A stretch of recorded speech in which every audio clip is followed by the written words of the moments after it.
Our morning sickness pregnancy journey.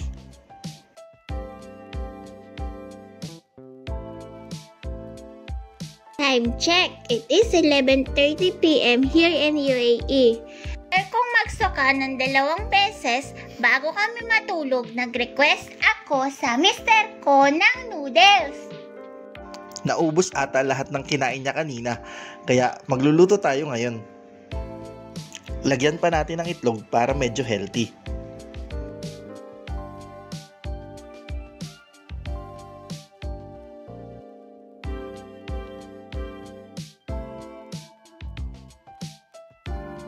Eto na nga, oras na para kumain ako at si mister.